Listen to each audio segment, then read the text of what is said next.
Hi guys, thanks for joining me. I wanted to talk to you a little bit about this painting and then a kind of a slightly adjacent topic. So first off, this is a painting of my friend Dimpy. Um, I met her in a taxi. It was a shared taxi, and me and my friend Romy were about to part ways. We had just finished traveling together. I was heading to Nepal, and I believe she was heading towards the west. And this young lady, her name's Dimpy, was in the front seat front passenger seat, and we just started chatting back and forth and ended up changing Facebooks. So I've actually never even like hung out with this person. We've just talked in a taxi and then became Facebook friends. And so what I learned about her later was she was a dancer, and also she's studying to be to get her doctorate, I believe, in mathematics. So she's super smart, super talented young lady. And while I was in Nepal, I asked her for some pictures of her dancing, and I had done some ink paintings there with Indian ink where I had been practicing, and she really seemed to enjoy that little sketch I had done of her, and used it for her phone backdrop. So I really wanted to do her justice and do a full painting of her. So I asked her for a really high quality photograph, and she just wasn't able to really give me one for the longest time. So about a year later, she finally hands me this gem, and I was so excited. I was like, it just really resonated. I was like, thank you so much. I'm super happy. And I just jumped on it, stopped with the other projects I was doing, and wanted to paint this. So I got a new tripod, so I'm trying out a few angles in this video. Also, I did lose about 2 hours of footage because the phone died. I didn't notice, and I just blissfully painted on. That happened more than once. So I'll try to be more cognizant because I'm new at this, so bear with me. Um, so anyway, I decided to go ahead and do this watercolor painting of her, and that's what you're seeing there. Now the adjacent topic is that taxi ride was with one of my dear friends, Romy, and Romy and I met when I was in Hampi, India. I had spent about a month down there working with my friend Uday and my friend Srinath. Most of that time was spent with Uday at his art studio. He was showing me how to mix acrylics and oil painting. I am not an acrylic or oil painter. I am a watercolor artist, and I also do Japanese sumi ink paintings. I don't do a lot of other mediums. Those are the two that I'm just obsessed about. But I wanted to expand my horizon to see if I wanted to try some new things. So I gave acrylics and oils a bit of a stab. They're very interesting, not necessarily for me, but they're fun. I mean, all art is fun, but they didn't have that same, like, that endorphin rush I get when I put paint, a watercolor paint, in water onto a painting. I just get like a rush when I do that. That's just not the same. But that time I was there in Hampi, I met Romy, and we had breakfast together and ended up talking for like 3 hours, and instantly clicked. Like, we hit it off, and I said to her, like, hey, I'm headed to Nagaland in like a day or two. Do you want to come? And she said yes, and we became travel partners. And I kind of adopted her off the bat. We put the boundary in place. I just said, hey, look, you want to be my little sister? And she was like more than happy. She wasn't looking for anything romantic. She had a boyfriend back home. She just wanted a friend to travel with. And so she was super excited that I was only interested in having a little sister with me. And that connection was just like instantaneous. We just got along. And so she visited Nagaland with me. She visited Meghalaya with me, and Hyderabad as well. And we just had a great time together. Um, Towards the end of our trip together, we were in Meghalaya, and we had just gotten done with a really hard visit in Nagaland. Nagaland was really difficult for both of us because we both got super sick. Now, I would love to give Nagaland another chance because that's where my friend, Livy, Ase, and Kesee live, and they're just awesome people. And I would love to visit them again and not be sick and just really like spend like a week or two there to really enjoy the sights there. Unfortunately, we just had a hard time. So we made it to Shillong. Shillong's in Meghalaya. That's like the capital, and it is an awesome city. I loved it. I could spend a month there easily, just kind of chilling, doing my paintings, going for hikes, and enjoying just the vibe. It was just my kind of atmosphere. It's not for everyone, but I liked it. As far as Indian cities go, and I hate most Indian cities because they're so polluted. Like Delhi is just so dirty. Shillong was not. The air was actually pretty good, and the people were friendly. And The only thing that was really lacking for me was the local cuisine. I think they're called the Kesee people. Their cuisine was not something I go out of my way to find again, to be honest. That was the only thing lacking there in Shillong for me. But they had other cuisine there that I really dived into. They had a lot of like masala dosas and things like that I just love. But that's not the local food. That's South Indian food. So while I was there, Romy and I stayed at this cool guest house that was operated by this guy named, I'm going to butcher his name, so I apologize, brother, if you hear this. Manbha, I believe it was, Manbha. And he had this really nice little guest house, and he himself was just a really cool guy. Like, honestly, if I go back to India, I would love to spend a month at his guest house and just kind of chilling in Shillong, doing my paintings, and hanging out with this dude. He was just a cool guy. He took us hiking. He offered to take us to the other places. We just didn't have time because my visa was running out. I wish I had another week or two to spend and hang out with this guy because he was like showing us like all the cool places we could go. So I really recommend it. I'll try to put in the description also where his place is at. So if people are interested, they can say hi to him. I'm sure he needs it with his Corona stuff going on too. So while me and Romy were chilling at this guest house, we one day we came across this older gentleman. For the purpose of this story, I'm going to call him Bill. That's not his real name, but that's what we're going to call him. And Bill was traveling by himself. He was a global traveler, so he's been into a lot of countries. He was in his 70s, and I just felt like the guy's alone. I don't have a grandpa. If this guy wants to come be our grandpa, let's let him come with us. So I invited him to join me and Romy because Romy's like my little sister. I was her big brother, and why not throw a grandpa into the mix? It felt good, and so I invited him to join us. Um, Now, I had some strange energy coming off this guy. I don't know how to describe it. Just something felt a little different. And there's a lot of quirky travelers, so I didn't pay it much attention. Because I'm eccentric. I'm an artist, and I'm super weird and eccentric. So I'm not one to judge another person. Just off the cuff. So, but he was super knowledgeable about like agriculture and things like that, and he had done a lot of different agriculture work. He was also a teacher like me, so that was cool. His method of teaching was much different than mine, so I didn't really like his style as much, but there was nothing wrong with it. It was just different. And he was kind of fun to talk to at times, so I didn't have a problem with him joining us. Now, of course, most of my time was spent with Romy because we had been traveling together for several weeks now. We had really clicked. Like she really felt like a little sister to me, and I just really enjoyed her company. We had decided that we wanted to go check out what these living bridges. Um, so from Shillong, you can take like a taxi to I think it's called Cherrapunji, or maybe it's a bus. And then from Cherrapunji, you take a taxi down to a village called I'm going to butcher it, Malinong or Maliwang. I can't quite remember.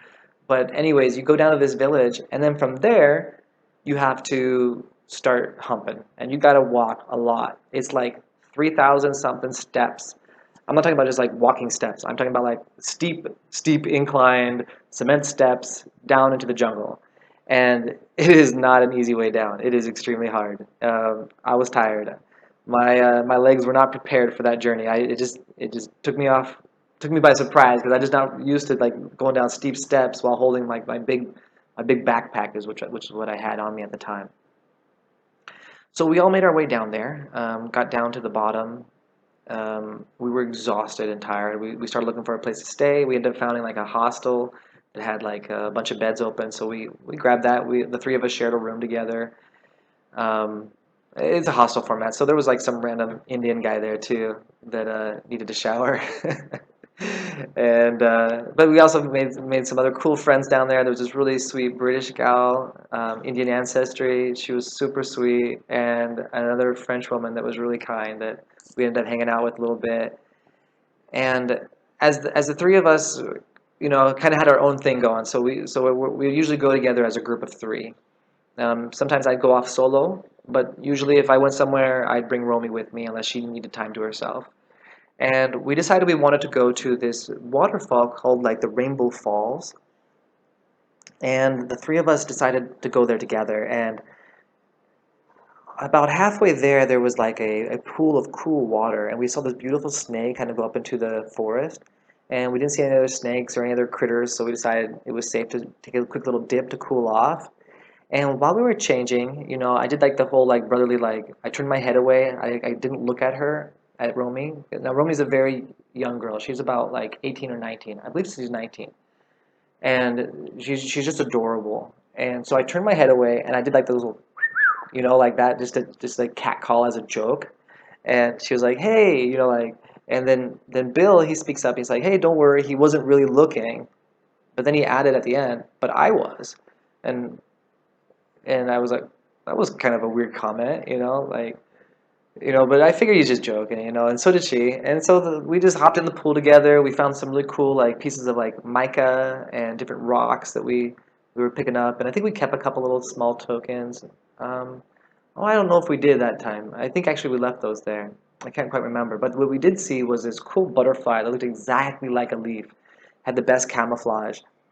So then we decided to keep going. We went down to the waterfall, and it was like this blue glacial water. I don't know if it comes off a glacier or not, but it had that same blue tint that I've seen off glacial water back in the United States. It was beautiful, and it was very cold and crisp, and I would love to go there again. It was just such a wonderful place.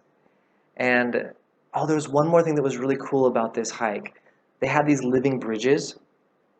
Now, these bridges are made from ficus trees, I believe, and they take the roots, which are like air roots, and they weave them. So one tree is on one side of the river, and one tree is on the other side of the river, and they take the roots and they literally feed them to each other and weave them. And as the roots grow, the bridge gets stronger and stronger and stronger. It is the coolest thing. And there wasn't just one of them. There's like 4 or 5 of them, I believe, and you can walk across these. They're so strong. So, anyways, there was that as well, and which was really cool. So, if you ever get a chance to go to Meghalaya, definitely go check out these living root bridges and this beautiful waterfall. So, the walk back from the waterfall was kind of strange. Well, I guess I should talk about the waterfall real quick first. If you stand on one rock right in front of the waterfall and kind of look around, you can see like a rainbow, like 360 rainbow. It's really cool. I think that's why they call it Rainbow Falls, is my guess. And I sat there and I did a painting at the time, a landscape of the waterfall, and went swimming, and the three of us just had a good time. On the way back, our buddy Bill, he liked to smoke. He was smoking a little bit of marijuana on the way back, and he was just enjoying himself. And he kept walking really slow. I don't know if it was the marijuana or if it was just Bill. I'm not sure because he's a strong dude, and even being in his 70s, that dude was humping up and down that mountain like there was no like he was looked like he was in better shape than me. His legs were so strong, and but he started walking kind of slow and kept hanging back, talking with Romy, and he kept telling me like, "Oh, you can go ahead, you can go ahead," and just kept encouraging me to walk ahead because when I go hiking, I walk like a rabbit, man. I don't just stroll. I move, and then I like to move, rest, move, rest. That's just how I go through the forest. It's just I feel like there's a goal to be had, and it's enjoyable for me like that. But I don't mind pausing and walking back, and which I did often. Like if I didn't see them for a while, I'd walk back and find them, make sure no one sprained their ankle or something. And I was totally cool with that. It was peaceful, like I don't mind spending the time alone and not being part of that conversation. Because like I said, Romy and I have been traveling already for several weeks and we had talked a ton. So like we had shared so many stories that it was totally cool that those two got some time together. But it did have this weird air of it, like he was really trying to like get me to go ahead so he could spend more time with her. And I started getting this feeling when we were back at the guest house when they finally made it back. Like it took like an extra hour just because they were so slow. Is that he kept trying to like kind of shut me out of the conversation sometimes, and like when I would say something like he would not respond to me, like just like ignore that I had even said anything and just keep going. And I noticed it a couple times. It felt kind of weird. Like I was like, okay, maybe it's just that we're so different. He just doesn't enjoy engaging with me. I know I'm an acquired taste. Not everybody likes me, like I'm okay with that. But it just felt strange because we're going out of our way to include him, but he wasn't reciprocating to me. He was to her though. And so I thought, okay, he just wasn't clicking with me. Whatever. And on the way back up the mountain, um, I took Romy's bag for her because she was having a little bit of a harder time. So I just took her bag, filled it up with my stuff, and I piled up the mountain. and I ended up getting lost. So I ended up walking like an extra couple kilometers, like extra 5 kilometers, I think it was. I think it was, yeah. And but I was just on this endorphin rush that, like, even up walking up the 3,000 steps, like I was just like, I got this, and I was ready to go. That, and I ended up backtracking. Bill even started looking for me. He was worried about me, like something happened to me, and I finally found him. I was like, I had to run back down the mountain and tell him, hey, no, no, I'm not down there. I was way up here, and it was kind of like a little mix-up, of confusion of like when we got separated because they were doing their slow pace and I was doing my fast pace. I ended up getting way too far ahead. It's my bad. But anyways, we ended up getting out of there together and back to Shillong. And while we were in Shillong again, staying at the same guest house, we decided to get some live music. And here's where things started getting a little weird. Um, the three of us went out to get the music together, and at this point, I realized that Bill and I were not going to be the best of friends. I was hoping he could be a grandpa, but he just, every time I used that word, he got offended a little bit. You could see it in his face, like he didn't want us to view him. I would always say, like, I'm big brother, and this is grandpa. Like, when we did introduce, like, to new people, like, who we were in this little friendship triangle. And his face didn't seem really like me calling him grandpa, but he's like in his 70s, so I don't understand why it bothered him so much. So we were at this bar listening to this wonderful, like, jazzy music, having a good time. Me and Romy were just laughing up a storm. It was like one of our last nights together, so we were just really trying to enjoy ourselves. And we were talking to him a little bit. He just didn't seem like he was enjoying himself, and he walked away for a while, and her and I just kept talking. Afterwards, on the way back, you know, she would hang out with me, and we'd share like some fruit and snacks. We'd offer to him, but he just didn't seem interested. I was just like, I didn't know what was going on. Like, maybe he was just tired from the long trip. Well, we got back to the guest house the next day, and I said, hey, did you have a good time? Last night it didn't seem like you were really enjoying yourself. And he's like, well, to be honest with you, I kind of felt like a third wheel. And I was like, third wheel? What do you mean a third wheel, bro? It's not a date. We're just all friends going out. He's like, well, I felt like a third wheel, like you guys were having a date or something. And I was just like, what the vibe are you picking up, dude? Like, that's like, she's my little sister, you know? Hold on, let me get a drink real quick. Okay, so like, it really threw me off that he even suggested like it was kind of a date vibe, because we were joking around and whatnot. But you could see it bothered him. And so, anyways, we decided to go for another hike. The next day with our friend Manbha, we went up hiking the mountain. It was really great. Had a good time. Afterwards, the next day, me and Romy, we were gonna go to, I believe we were gonna take that taxi to go to Guarte, I think it is. I can't really remember the name. I apologize, but it was like an hour taxi. That's when I met Dimpy. So the next day, we were getting ready to go, and Romy was going to travel with Bill, and I was going to go with um, go on to Guardi. It might have been the next day or the day after. It's over a year ago. But she comes to my room, pounds on my door. Dun, dun, dun, dun, dun. I open the door, and she just looks giddy, like something's wrong. And she was just like, he just confessed to me that he loved me. I was like, what are you talking about? Like her face just looked so confused. She's like, Adam, like, and she just looked like flabbergasted. So I invited her to my room. She sat on my bed, and she's telling me like old Grandpa Bill. She's like, had just told her that she was the love of his life, and that he loved her and wanted to be with her forever. And and I was just thinking, like, what? Be with you forever? What, like 10 more years? The dude's 75, like. And she was just like, yeah, yeah, like, and she had already planned to travel with him after I left.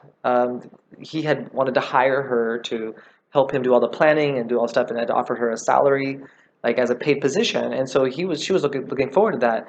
And she had asked me about it a couple times, and I said, well, to be honest, I'm getting some bad signals. I don't think it's a good idea, but it's up to you. You're an adult, and if you click with him, even though I don't, you could travel with him. But I feel like something's wrong. And sure enough, the reason why he was trying to get her to go with him is because he had fallen in love with her in his disoriented brain. And so I was like, well, everything clicked.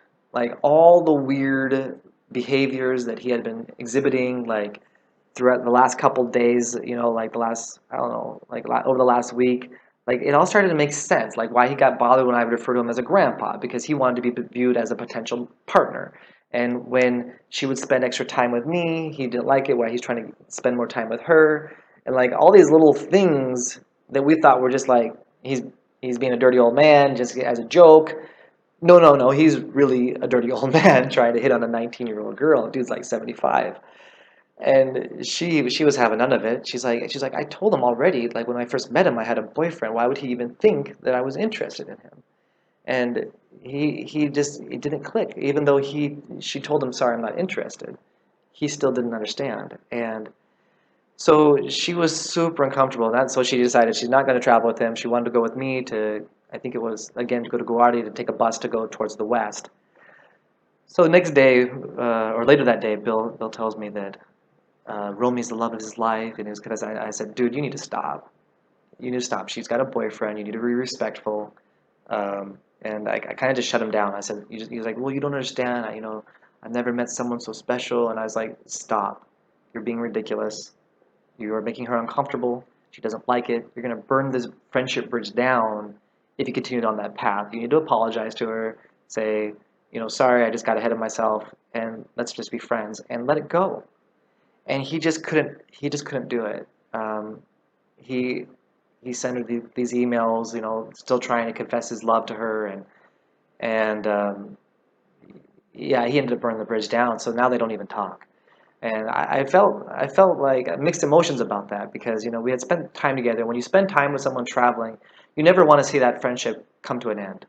You want that to be something special that lasts forever, that you can look back on fondly, 10 years from now. Oh yeah, I traveled with this really nice person from this country, and we shared these memories together.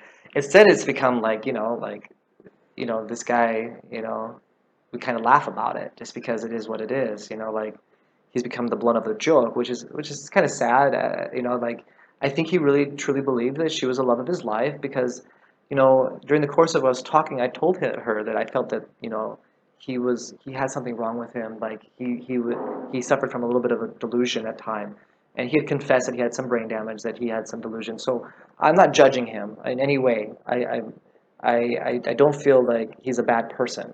I never got the vibe that he was a bad guy, just that something was wrong. And so it was just super awkward after that. Like we kind of parted ways on this weird awkward note. It just was like, what the hell, But me and Romy, of course, we parted notes on, a really good note. She is my little sister. I love her to death. She's a great woman, and I wish her the best always. And I message her every now and then on Instagram to keep in touch. Just she's just a good friend, and I hope someday that if I visit South Africa, I can see my little buddy again, or if she ever wants to come out this way again, I'm over here in Asia, that she's always welcome. And that's the beauty of these kind of friendships, is that as you make these connections, there could be something small, like just having breakfast together can turn into like a lifelong friendship. And that's the best part about traveling. And often people kind of get hung up on travel as just a vacation activity where they go meet some beautiful girls or beautiful guys, drink some beers, and just party. And sometimes they miss that real human element where you can meet just a good friend and just really connect with people on a deeper philosophical level that's beyond this trading flesh. And I was really lucky enough to have this little sister join me on my journey. And I hope you enjoyed that rather a little bit of a rambling, but my kind of unique story there of my time in Meghalaya. Now I'll share some of the other adventures I had in India. I've got a lot of cool ones there, and in my adventures here in Asia as well. But I hope you enjoyed that story.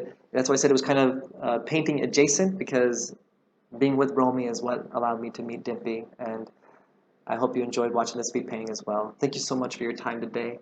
I hope you guys have a great day, and if you do like this kind of content, you know what you have to do. You got to like, share, subscribe, and please leave any comments or questions below, and I'll get to them later, okay? Thanks, guys.